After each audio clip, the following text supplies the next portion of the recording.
Pernah nggak sih kamu merasa jadi orang paling bodoh sedunia?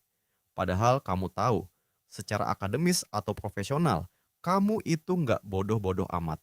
Jam menunjukkan pukul 2 pagi. Kamu menatap layar HP. Ada satu pesan yang baru saja kamu kirim. Dan dalam hitungan milidetik setelah pesan itu terkirim, rasa sesal itu datang.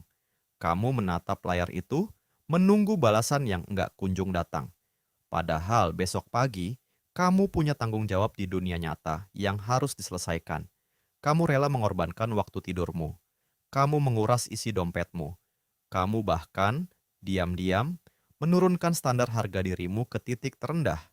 Hanya untuk satu orang yang, ironisnya, mungkin saat ini sedang tertidur pulas dan sama sekali tidak memikirkanmu.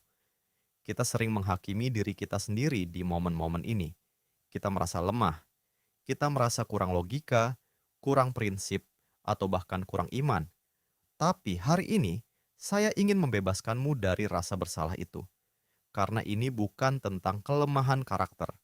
Ini bukan tentang kamu yang naif. Ini murni sains. Saat kamu jatuh cinta, otakmu tidak sedang berfungsi normal. Ia secara harfiah sedang mengalami perubahan cara kerja yang sangat dramatis. Ibarat sebuah perusahaan sedang terjadi kudeta di ruang direksi. Bagian otak yang bertanggung jawab atas logika, rasionalitas, dan pengambilan keputusan jangka panjang, yaitu prefrontal cortex, praktis dimatikan atau setidaknya disuruh diam.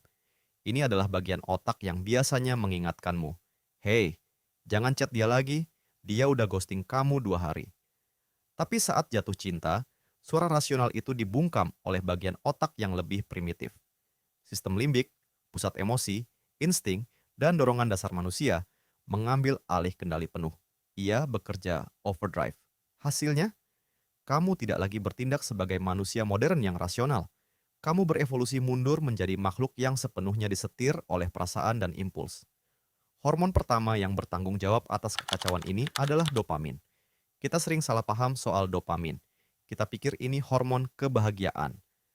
Padahal dopamin adalah hormon penghargaan dan antisipasi.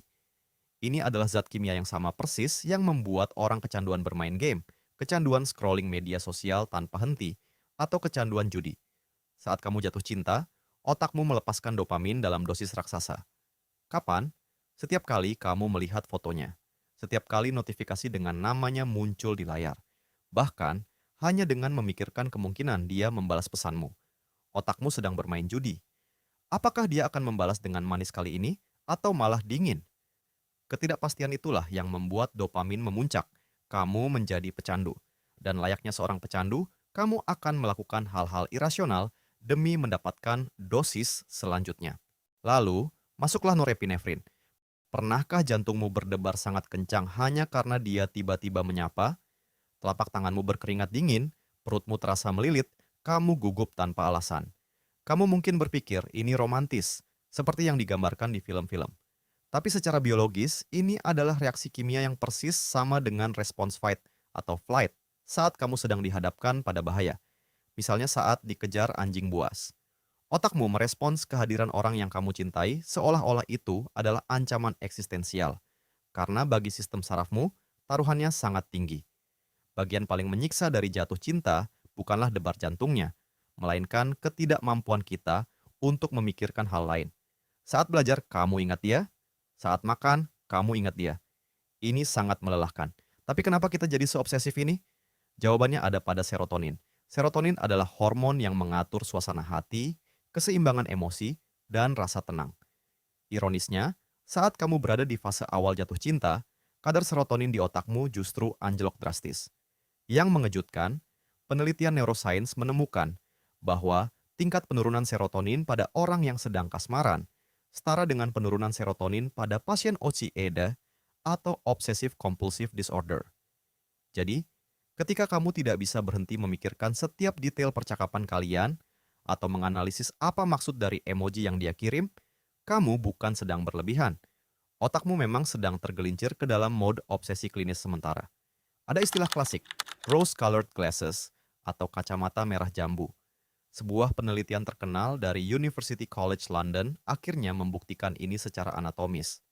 Saat seseorang melihat foto orang yang sangat mereka cintai, Aktivitas di area otak yang bertugas untuk melakukan penilaian kritis dan asesmen sosial secara mengejutkan menurun drastis.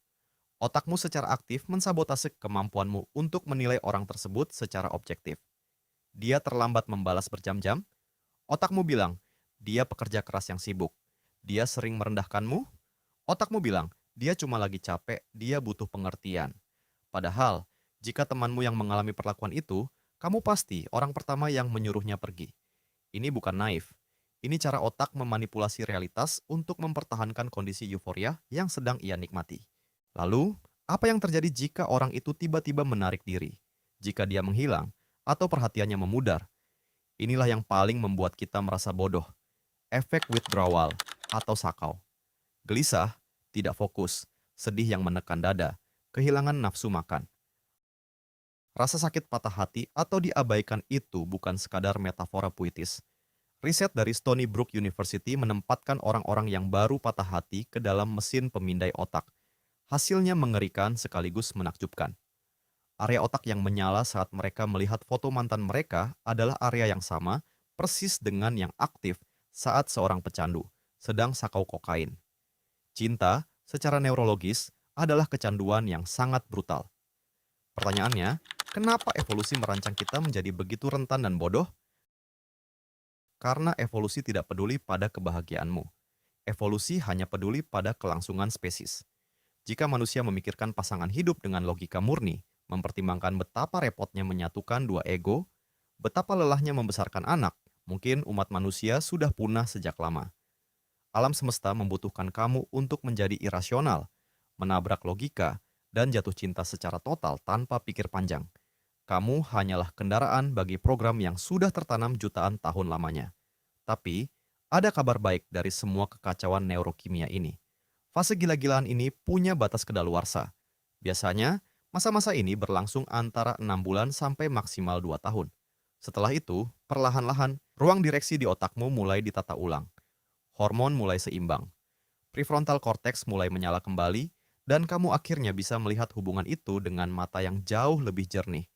Kamu mulai melihat kekurangannya. Kamu mulai menimbang kembali logikanya.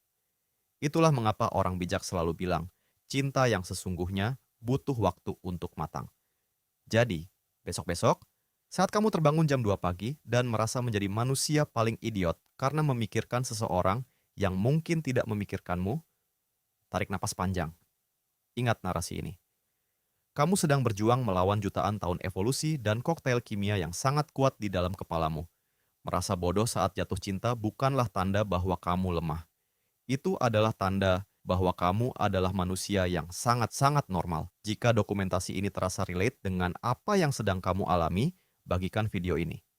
Siapa tahu, ada seseorang di luar sana yang butuh penjelasan logis untuk mengerti kenapa hidupnya terasa sangat tidak logis belakangan ini. Sampai jumpa di arsip berikutnya dari Pedantic Archive.